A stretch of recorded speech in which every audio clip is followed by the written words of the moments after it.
ನಮಸ್ಕಾರ ಸ್ನೇಹಿತರೆ. ಜೀವನದಲ್ಲಿ ಹಲವು ಏರುಪೇರುಗಳು ಸಹಜ.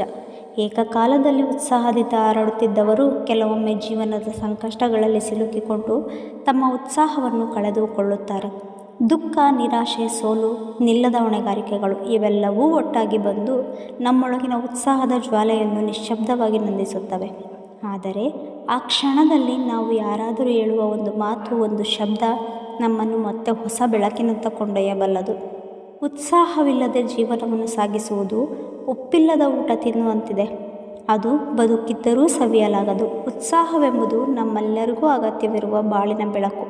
ಆದರೆ ಕೆಲವೊಮ್ಮೆ ಜೀವನದಲ್ಲಿ ಆಗುವ ಅಪರೂಪದ ಅಥವಾ ನಿರಂತರ ನುಗ್ಗಿದ ಸಂಕಷ್ಟಗಳು ನಮ್ಮ ಉತ್ಸಾಹವನ್ನು ಕೊಲ್ಲುತ್ತವೆ. ಅದು ಕೆಲಸದಲ್ಲಿ ವಿಫಲವಾಗಿರಬಹುದು, ಸಂಬಂಧಗಳಲ್ಲಿ ಹುಟ್ಟುವ ನೋವಿರಬಹುದು, ಅಥವಾ ನಮ್ಮದೇ ಆದ ಕನಸುಗಳು ನಿಜವಾಗದ ನೋವಿರಬಹುದು.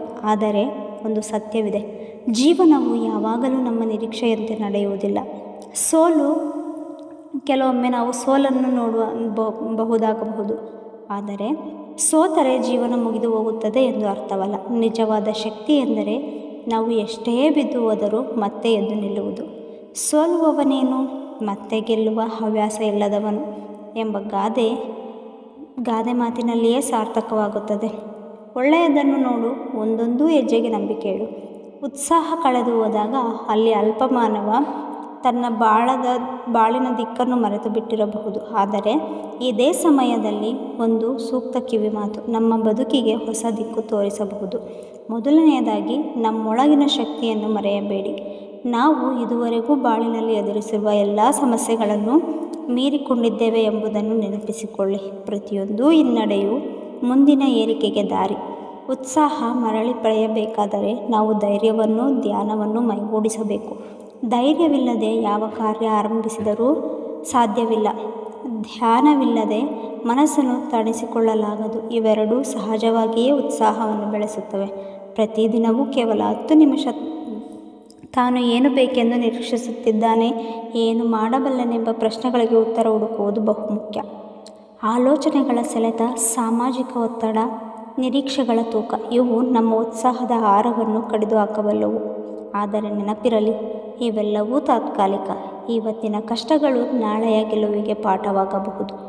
ಹಗುರ ಸಿಟ್ಟು, ತಕ್ಷಣದ ನಿರ್ಣಯ ಇವು ಉತ್ಸಾಹವನ್ನೇ ಅಲ್ಲಿ ಕೊಲ್ಲುತ್ತವೆ. ಆದ್ದರಿಂದ ತಾಳ್ಮೆ ಅತಿ ಮುಖ್ಯ.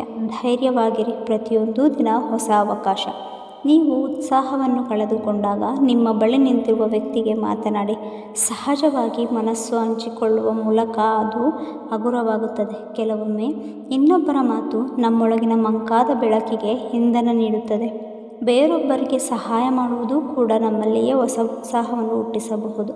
ಸಂಗೀತ ಕೇಳುವುದು, ಪುಸ್ತಕ ಓದುವುದು, ನೆಚ್ಚಿನ ಸ್ನೇಹಿತನೊಡನೆ ಮಾತುಕತೆ ಇವು ಸಣ್ಣದಾದರೂ ಪರಿಣಾಮಕಾರಿಯಾದ ಮಾರ್ಗಗಳು. ಕೆಲವೊಮ್ಮೆ ಒಂದು ಒಳ್ಳೆಯ ಹಾಸ್ಯಚಿತ್ರ ನೋಡಿ ನಗು ತರುವುದು ಜೀವಮಾನ ಬದಲಿಸಬಹುದು. ಉತ್ಸಾಹವನ್ನು ಮರಳಿ ಪಡೆಯುವ ಇವು ಪ್ರಮುಖ ದಾರಿಗಳಾಗಿವೆ.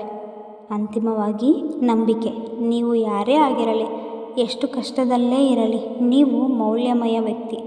ಈ ಕಷ್ಟದ ಸಮಯವು ಶಾಶ್ವತವಲ್ಲ. ಉತ್ಸಾಹವೇ ಬಾಳಿನ ಶಕ್ತಿ. ಅದನ್ನು ಮರಳಿ ಪಡೆಯಲು ತಾಳ್ಮೆ, ಪರಿಶ್ರಮ ಮತ್ತು ನಂಬಿಕೆ ಇರಲಿ. ನಿಮ್ಮ ಜೀವನದ ಕಥೆಯು ಇನ್ನೂ ಮುಕ್ತಾಯವಾಗಿಲ್ಲ. ಇನ್ನೂ ಹಲವಾರು ಪುಟಗಳು ಬಾಕಿ ಇವೆ. ಧನ್ಯವಾದಗಳು.